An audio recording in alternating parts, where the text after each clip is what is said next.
찬송을 많이 했으니까, 그리고 오늘은 명절인 관계로 약식으로 제가 기도를 안 시킬 테니까 해방되신 줄 믿으시고 바로 말씀을 보겠습니다. 열왕기상 10장 1절에서 13절입니다. 예? 명절이 자주 왔으면 좋겠어요. 지금 그것도 그렇고, 좀 전에 지금 우리 부고 문자를 제가 받았었잖아요. 나는 엊그저께 그 성도님의 아버님을 직접 봤어요. 그 버스 정류장까지 태우러 갔다가, 근데 그 아버님이 돌아가셨어? 그래가지고 별세 그 문자를 우리 성도니까 눌렀어요. 그랬는데 다운이 안 되더라고요. 그래서 됐나 보다, 다행이다 했는데, 좀 전에 제 방에 있는데 제 문자로 다 천 몇 명한테, 제가 전화번호가 1000명이 넘어요. 다 부고 문자가 간 거예요. 그래가지고 참 전화가 오고 난리가 났어요. 그래서 내가 한 거 아니다, 절대 누르지 마라. 그러고 해서 지금 경찰청에 얘기를 했는데, 경찰청도 못하는 모양이더라고. 코난, 시티즌 코난이라고 그 앱을 깔라 그래서 깔아봤는데 악성 코드는 없대요. 그럼에도 불구하고 내 이름으로 문자를 보냈잖아요. 그래서 내가 그 수정 문자를 보내려고 했더니 수정 문자도 안 보내죠. 핸드폰을 지금 리셋을 해야 되는 그런 상황인데, 제가 아까 그거를 두려워했거든요. 제 핸드폰을 리셋하면 모든 자료가 다 날아가요. 그런 게 있어요. 큰일 났네. 그래서 그런 가운데에도 우리는 예배를 드려야 됩니다. 열왕기상 10장 1절에서 13절 말씀이에요. 열왕기상 10장 1절에서 13절, 페이지 530페이지입니다. 구약.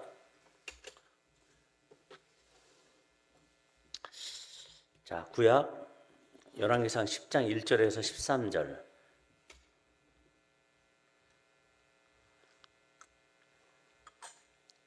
제가 봉독하여 올리겠습니다.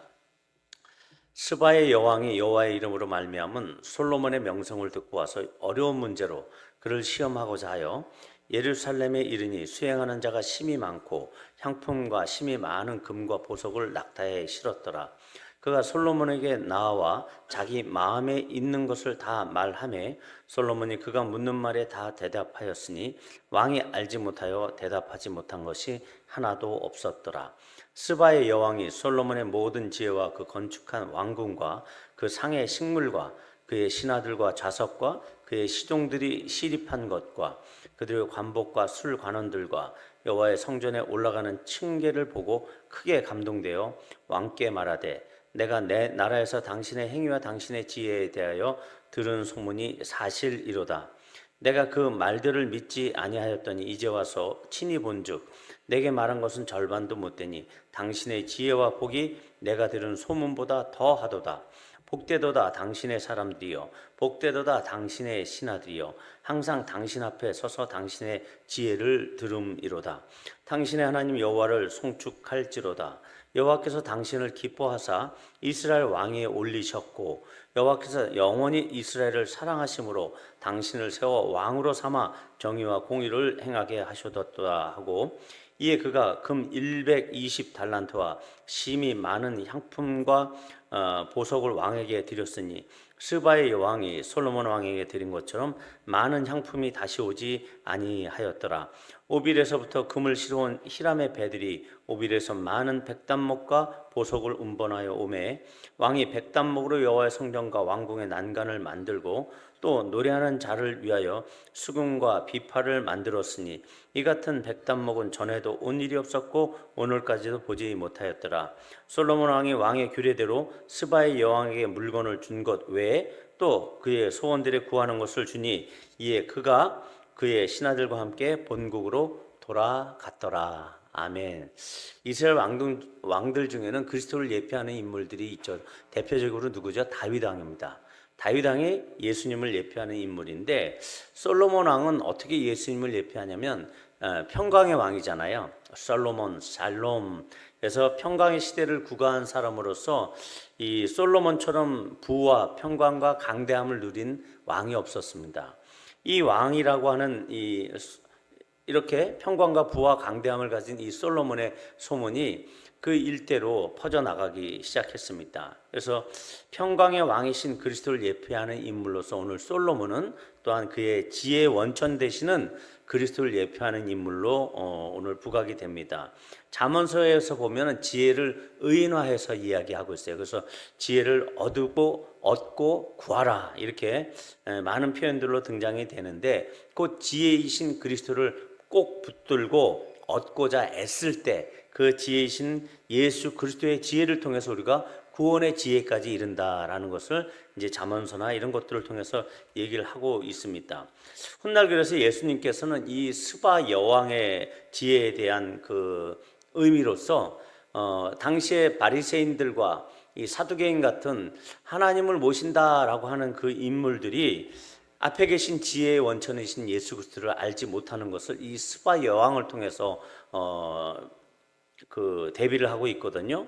그러니까 이렇게 먼 한 2,400km 정도 되는데 이 스바라고 하는 지가 그 먼 길을 찾아온 이 지혜를 찾고자 찾아온 이 스바 여왕을 예수님께서 그 귀감으로 말씀을 하셨습니다. 그래서 오늘 솔로몬 당시의 모든 세상이 솔로몬의 지혜로움에 대한 명성을 듣게 됐고 세상의 지혜를 자랑하는 사람들, 지혜를 추구하는 사람들이 솔로몬의 지혜가 과연 그러한가, 어떠한가, 그 지혜와 자신의 지혜를 또한 견주어 보고 싶은 사람들도 있었기 때문에 그들이 찾아오는 그 모습을 지금 보여주고 있는 것입니다.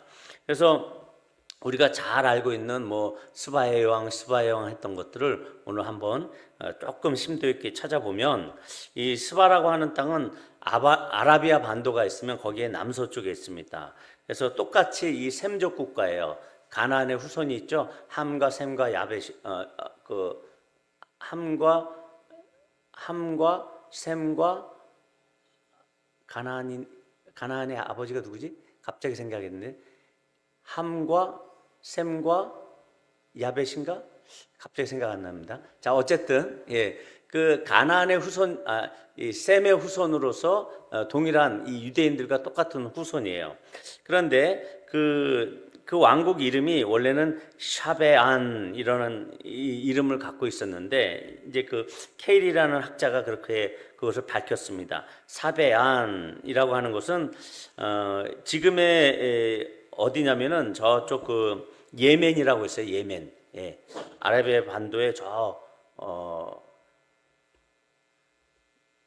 그 남서쪽에 있는데 예멘이라고 있는데 이것이 그래도 좀 안전한 지역이었다고 볼 수가 있습니다. 그러니까는 비옥한 초승달 지대를 중심으로 해가지고 아수르니 바벨론이 강대국들이 들어서면서 전쟁과 권력 투쟁이 있었는데 그곳에서부터 조금 멀어져 있었기 때문에 그나마 안전을 유지하고 독자적인 정치나 경제 이런 것들이 구성되어졌던 그 나라였습니다. 그래서 그곳에서 또한 그 북방에 근동 지방에 있는 그 북방의 민족들이 이 아프리카, 인도, 지중해 국가들 이런 것들이 이 스바를 통해서 향로나 보석이나 황금 등을 이렇게 통용을 했어요. 그렇게 수입이 되고 그런 일들이 있었죠.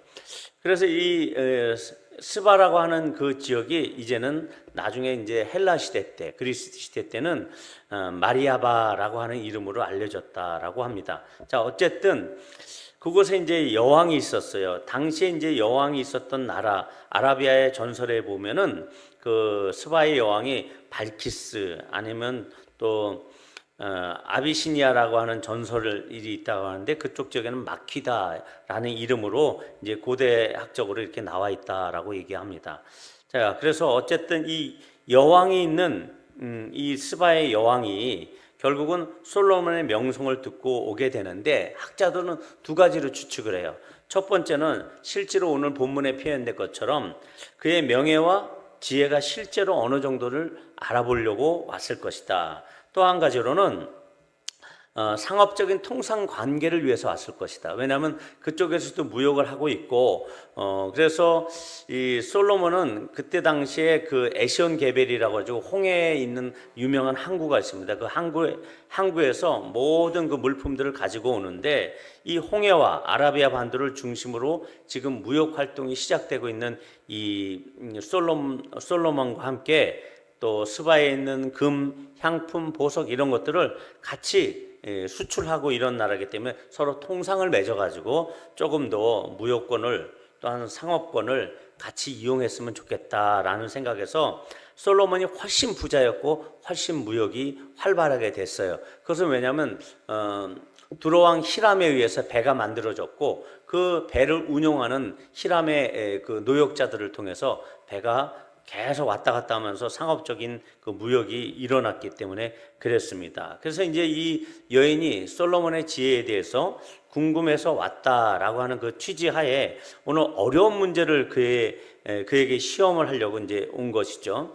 이것은 이제 우리가 얘기하는 수수께끼 내지 고대의 어떤 뭐 비유나 이런 것들을 담고 있죠. 그래서 함축적인 말로 우리가 선문답이라고 그러잖아요. 불교에서는 선문답, 물은 물이요, 뭐 산은 산이다 이런 식으로 함축적인 한마디 말로 탁 던졌을 때 거기에 대한 해답이 나오는, 그래서 그 심오한 진리를 담고 있는 이런 비유적인 속담들이나 수수께끼 이런 것들을 딱 던졌을 때 이것을 그 배경이 무엇인가 해가지고 다 이렇게 풀어 헤치는 그런 재미가 있었던 모양입니다. 그래서 이 문제를 그냥 일반인들은 알지 못해요. 지식도 있고 지혜도 있고 현명하고 지혜로운 사람들만이 이것을 이해할 수도 있고 이 게임을 풀 수도 있기 때문에 이 게임을 풀도록 한번 이런 오락적인 문제를 가지고 왔을 수도 있다라고 생각들을 하지만, 결국은 이것이 하나의 어떤 그때 당시에 그 아라비아 부족들 간에 있었던 세련된 대화의 방식이다라고 이야기하는 사람들도 있지만, 결국은 우리가 이 안에서 발견할 수 있는 것이 있어야 된다라는 거죠. 모든 성경은 그리스도 예수를 드러내기 위해서 사용된 하나님의 말씀이기 때문에 이 안에서도 오늘 우리가 그리스도 예수를 발견할 수 있으면 좋겠다라는 생각이 듭니다. 자, 이 여왕이 자기 마음에 있는 것이 있었습니다. 뭔가 궁금증이 있었어요. 어려운 문제, 그러니까 자기 마음에 있었던 어떤 문제에 대해서 이 왕에게 묻고 싶었던 것입니다. 그러니까 어떻게 보면 그의 안에는 하나님을 향한, 또한 예수 그리스도를 향한 어떤 질문 같은 것들이 있을 수 있다는 거죠. 원천적으로 인간이 태어났을 때 나는 어디서부터 왔으며 어디로 가는가에 대한 그 질문처럼 지금 이 여인에게는 그 질문이 하나 있었던 것 같습니다. 그래서 미리 생각했던 문제들이라고 표현되는 이 문제가 이제 이 문제를 가지고 솔로몬에게 가져왔죠. 그는 부도 많았어요. 이 여왕은 부와 뭐 신하들과 수레에다가 그냥 가득 싣고 왔잖아요. 부나 건강이나 기타 문제는 없었던 것 같아요. 근데 그의 안에 뭔가 한 가지 질문거리가 있었다라는 것이죠. 만약에 이 질문이 구원과 관련된 질문이었으면 어떻을까? 나는 정말 어디서부터 왔고 인간 본질에 대한 문제였으면 어땠을까라는 것이죠. 그런데 이런 알지 못하여라고 하는 것처럼 숨겨지고 가려워지고 있는 문제와 같은 것들, 베일에 쓰여져 있는 것처럼 도저히 내 자신으로는 풀어낼 수 없는 것과 같은 그런 문제에 대해서 그 참된 의미, 살아가는 참된 의미, 이 질문의 참된 의미, 숨겨진 것 같고 가려진 것 같은 이 문제에 대해서 들고 나올 수 있는 존재가 저 예루살렘에 솔로몬이라는 왕이 있네, 그에게 한번 가서 물어보면 좋겠다. 그래서 간 것이죠. 그런데 어땠습니까? 솔로몬의 답변을 듣게 된 것입니다. 그러니까 크게 감동되어, 이것은 정말 엄청난 놀람을 표현하는 거예요. 원어적인 표현에 있어서는 깜짝 놀라서 그 대답에 대해서 그랬구나. 내가 그렇게 어렵고 힘들어했던 문제를 이렇게 풀어내는구나, 이런 대답을 얻었다라고 볼 수 있습니다. 정신이 어지럽고 황홀할 정도로 크게 감동이 되었고 넋을 잃을 정도로 아주 감탄하는 모습이 바로 크게 감동되었다라고 하는 표현입니다. 그러면서 표현하는 말이 뭐였죠? 6절에 보니까 당신의 행위와 당신의 지혜에 대하여 들은 소문이 사실이로다, 이렇게 표현하고 있어요. 그러면서 8절에서는 그와 함께 있는 사람들에 대해서 복되도다, 당신의 사람들이여 복되도다, 당신의 이 신하들이여 항상 당신 앞에 서서 당신의 지혜를 들으니 얼마나 복되겠느냐. 이건 누굴 얘기할까요? 바로 여러분들을 얘기하는 겁니다. 예, 이 예수님을 예표하는 이 솔로몬을 통해서 인생의 해답을 얻은 이 스바의 여왕처럼 여러분들이 예수님 앞에서 성경 말씀을 들어가면서 성경 말씀 안에서 인생의 해답을 받아가는 이 삶, 매일매일 그렇게 예수님 앞에서 말씀을 듣는 그 태도와 그 앞에 있는 사람들의 복에 대해서 지금 칭송하고 있는 거죠. 참, 당신의 하나님 여호와를 송축할지로다. 9절에 보니까 여호와께서 당신을 기뻐하사 이스라엘 왕위에 올리셨고 여호와께서 영원히 이스라엘을 사랑하심으로 당신을 세워 왕으로 삼아 정의와 공의를 행하게 하셨도다. 예수님에 대한 그대로 표현이죠. 정의와 공의를 행하게 하신 예수 그리스도에 대한 지금 표현이 그렇게 표현되고 있는 것입니다. 그러니까 우리가 얼마나 복된 사람인지 우리가 알 수 있는 것이죠.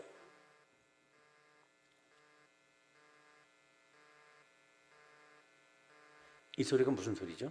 난 문자 소리로 지금 들리는 거야. 그래가지고 예민해지네. 웅 하는 소리인데 제 문자 소리는 아닙니다. 근데 이쪽에서는 들려요. 그래서 어디서 또 문자가 오나 그래가지고 가슴이 좀 서늘합니다. 자, 그래서 솔로몬의 지혜에 대해서는 열왕기 상에서 어떻게 표현하고 있냐면 하나님이 솔로몬에게 지혜와 총명을 심히 많이 주셨는데 또 넓은 마음을 주셨고 바닷가에 모래같이 하셨어요. 그래서 솔로몬의 지혜가 동쪽 모든 사람의 지혜와 애굽의 모든 지혜보다 뛰어난지라. 그러면서 잠언 3,000가지를 말했고 그의 노래는 1,005편이며 또 초목에 대해서 모르는 것이 없고 레바논의 백향목으로부터 담에 나는 우슬초까지 그가 또 모든 짐승과 새와 기어다니는 것과 물고기에 대해서 말 못하는 것이 없을 정도로 그렇게 솔로몬이 기억력도 좋고 들으면 까먹질 않나 봐요. 부러워 죽겠습니다. 그렇게 사람들이 솔로몬의 지혜의 그 풍성함대로 할 말이 많은 거예요. 솔로몬이. 그러니까 그 지혜의 소문을 듣고 천하의 모든 왕들이 사람들을 보내게 되는 것입니다.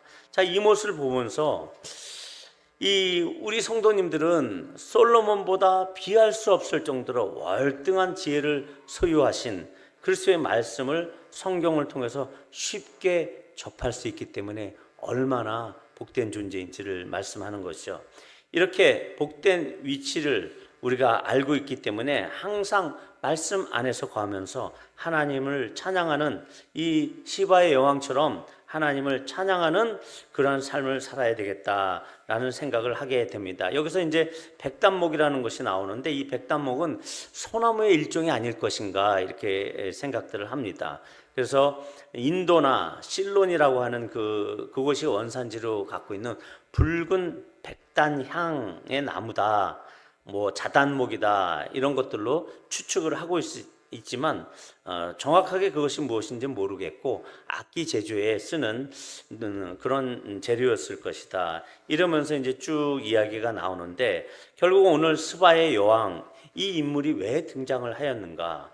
마태복음 12장에서 보면은 예수님께서 서기관과 바리새인 중에 몇 사람에게서 이제 몇 사람들이 와서 예수님에게 선생님이여 우리에게 표적을 보여주십시오 이렇게 얘기를 하거든요. 그러니까 악하고 음란한 세대가 표적을 구하고 나는 선지자 요나의 표적밖에 보여줄 것이 없다 이렇게 얘기해요. 그러니까 요나가 밤낮 사흘 동안 물고기 뱃속에 있었던 것 같이 인자도 밤낮 사흘 동안 땅속에 있으리라 하면서 예수님의 이 부활의 표적, 예수님께서 주실 우리의 구원과 부활에 대한 이것이 너희들에게 줄 가장 큰 표적이다. 예수 그리스도 이외에는 어떤 것을 구하지 말아라 그런 의미거든요. 심판 때 니느웨 사람들이 일어나 이 세대의 사람들을 정죄할 것이다. 그들이 요나의 전도를 듣고 회개하였지만 지금 요나보다 더 큰 이가 여기 있는데 너 바리새인들과 서기관들아 너희는 회개를 안 하는구나 이렇게 얘기하는 거예요. 그러면서 그때 이제 표현한 것이 심판 때 남방 여왕이 일어나 이 세대 사람을 정죄하리니 이는 그가 솔로몬의 지혜로운 말을 들으려고 땅끝에서 왔음이거니와 솔로몬보다 더 큰 이가 여기 있느니라 이렇게 표현하고 있거든요. 자, 이것은 이미 솔로몬은 전대미문에 수많은 백단목과 여러 가지 부유함을 갖고 있었던 것입니다. 그러니까 이 시바의 여왕보다 더 많은 부를 갖고 있었던 것이 바로 솔로몬이에요. 그런데 그녀가 아무리 부가 많아도 솔로몬의 명성을 능가할 수 없었습니다. 이런 것처럼 바리새인들과 서기관은 누굽니까? 그들이 율법을 갖고 있었어요. 율법을 갖고 있고 자기들이 지혜롭다라고 하지만 도저히 예수님을 능가할 수가 없었던 것이죠. 그들이 그러니까 예수님께 나와서 대해야 할 태도는 뭐냐면 그 2400km를 왔던 이 스바의 여왕처럼 예수님의 말씀을 듣고 경청하고자 하는 그 마음으로 다가와야 됐었다라는 것이죠. 그렇게 들음으로 인해서 그들 안에 문제점을 갖고 있었던 그 모든 문제에서 해결을 받을 수 있고 구원의 지혜를 얻을 수가 있었는데 그들은 구원에 대해서 생각하지 않았습니다. 왜냐하면 그들이 갖고 있었던 율법적 지식이 이미 모든 것을 갖고 있었다. 그러니까 이 스바의 여왕과 바리새인들과 서기관들은 완전히 대조가 되어 있는 거예요. 태도적인 면에서 그들이 갖고 있는 일부의 지식이 구원을 이룰 줄 알았어요. 자기들이 갖고 있는 것이 예수 그리스도를 능가하진 않더라도 그 정도는 되리라고 생각을 했는데 너무 차이가 있죠. 예, 이 솔로몬보다 더 큰 이가, 요나보다 더 큰 이가 계시다. 이것은 뭐냐면 나의 행위에 대해서, 나의 지혜로운 행위들에 대해서 외부의 사람들이 나를 생각했던 그런 것들보다 가장, 예를 들어서 가정 안에서의 내 모습이 보여지는 것처럼 말씀의 원천이신 그리스도를 진심으로 발견해야 된다. 그러므로 이 시바의 왕은 단순한 솔로몬의 지혜와 명성을 보기 위해서 온 인물이 아니라 마치 동방박사처럼 예수님을 경배하기 위해서 왔었던 사람처럼 그 어린 아기 예수님을 바라보면서 주제여 내가 이스라엘의 위로를 기다렸던 그 경건한 사람 시므온처럼 또 선지자 안나처럼 그렇게 그리스도를 찬송하는 인물처럼 비춰지는 것입니다. 이 스바의 여왕은 예수님을 찬송하기 위해서 온 인물로 보여지는 것이에요. 오늘 그것이 보여지고 있잖아요. 솔로몬이 이렇게 솔로몬을 향해서 하나님을 찬송하면서 이 모든 모습들, 그래서 바로 이방의 땅의 여왕인, 그래서 선택받지 못했던 백성이 주님을 경배할 것을 예표하는 인물로서 오늘 이 스바의 여왕이 등장을 하는 것입니다. 그래서 이방인을 왕궁에 끌어들이는 이 힘은 무엇이었습니까? 바로 솔로몬의 지혜였습니다. 예수님의 지혜로 지금도 예수를 믿지 않는 그 사람들이 끌려오는 것입니다. 예수님의 명성이 자랑되어지고 그의 지혜가 이 세상에 퍼져나갈 때 곧바로 그들은 예수님께로 오는 것이죠. 어떤 사람들이요? 예수님의 지혜에 대해서 궁금증을 가지고 그 구원에 대한 지혜를 사모하는 자들이 결국은 예수를 만나게 될 것이다. 이것을 보여주고 있는 것입니다. 그녀는 우선 훨씬 좁게 솔로몬의 사람들, 신하들, 그들의 지혜를 감복했습니다. 그들의 지혜에 대해서 이야기를 했습니다. 하지만 그들의 앞에서 그것을 복되다 했습니다. 하지만 이 하나님께서 원하는 넓은 의미의 지혜는 무엇이냐면 이 솔로몬이 처음에 구했던 그 지혜를 얘기하는 것이죠. 백성들을 위한 지혜를 지금 다시 한번 기억을 해야 합니다. 솔로몬에게 왜 지혜를 주셨는가 하면 온 백성을 위해서 주셨거든요. 온 백성의 심판과 판결을 위해서 그 지혜가 필요했어요. 솔로몬에게는. 그러니까 정의와 공의를 위한 예수 그리스도의 위치를 얘기하거든요. 그 정의와 공의를 위해서 그 지혜를 구했던 그 솔로몬의 그 지혜를 이 여인이 더 발견했으면 어땠는가 하는 아쉬움은 있습니다. 그는 이 우리들의 복을 지금 뭐라 그럴까? 부러워하고 있습니다. 지금 우리 성도들이 솔로몬 앞에서 그 지혜의 말씀을 듣는 것을 부러워하고 있어요. 그 신하들과 그 부하들에 대한 그것을 부러워하고 있는데 그거보다 더 큰 지혜가 있다라는 것이죠. 그것은 뭐냐면 백성들을 위한 지혜였어요. 그러니까는 그리스도께서 오신 이유는 우리들만을 위한 그 지혜가 아니라 믿지 않는 사람들, 그래서 온 그리스도 예수 안으로 들어올 그 이방에 있는 사람들을 향한 그 지혜였다라는 것을 우리가 확장을 해서 결국은 지금 그리스도 앞에서 우리가 말씀을 듣고 지혜를 얻기 위해서 이렇게 그 스바의 여왕처럼 감복을 받는 그런 복된 위치에 있는 우리가 포커스가 아니라 우리 바깥에 있는 그 예수 그리스도의 지혜를 얻고자 하는 그 구원에 대한 지혜에 탐닉하고자 하는 그런 마음은 있지만 아직 솔로몬 앞에 와 있는 것처럼 아직 그리스도의 지혜를 깨닫지 못하고 성경 말씀을 깨닫지 못하는 그들을 향해서 우리가 그리스도의 이 놀라우신 지혜를 알려주고 그들이 다시 한번 그리스도 예수께로 올 수 있도록 다시 노력을 해야 되지 않나라는 것이 오늘 본문을 통해서 우리가 얻을 수 있는 결론이다라고 할 수 있겠습니다. 시바의 여왕은 말로만 듣고자 하지 않았습니다. 소문으로만 듣고자 하지 않았어요. 실천적으로 솔로몬을 만나고자 이렇게 찾아온 것입니다. 우리도 그리스도를 소문으로만 듣는 신앙이 아니라 목사님들이나 목자들에 의해서 그냥 가르침을 받는 수준이 아니라 스스로 성경을 떠먹고 그렇게 내가 실천적으로 말씀이 내 삶에 비춰지는 말씀의 조명이라고 하죠. 그렇게 비춰지는 그런 말씀을 묵상하는 삶을 살아야 하겠습니다. 성경을 읽을 때 잘 모르겠다라고 하는 것은 마치 단단한 음식을 먹는 것과 같습니다. 처음엔 어려워요. 하지만 계속 믹서에 갈아 먹고 부드러운 음식부터 먹기 시작하면 이제는 더욱더 영적인 분별력도 생기고 성경 지식도 쌓이면서 하나님을 더욱 알아가게 되는 것입니다. 그러니까 포기할 것이 아니라 계속 하나님의 말씀을 소문으로만 들으려고 하지 말고 소문보다 더하도다 이렇게 표현한 것처럼 당신의 지혜와 복이 들은 소문보다 더하도다 이런 것처럼 우리가 직접 예수 그리스도의 말씀을 묵상할 때 예수님의 진짜 모습을 발견하는 저와 여러분이 됐으면 좋겠습니다. 그때 복되도다 당신의 사람들이요, 복되도다 당신의 이 신하들이요, 항상 당신 앞에 서서 당신의 지혜를 들음이로다 이런 칭송을 우리도 받을 것입니다. 이 시바 여왕의 찬양은 그리스도와 그의 제자들을 향한 찬양입니다. 우리가 이처럼 복되고 또한 지혜로운 사람들이 되어서 주님의 영광과 지혜를 드러내는 그러한 사람들로 세워져 가기를 주님의 이름으로 축원을 드립니다.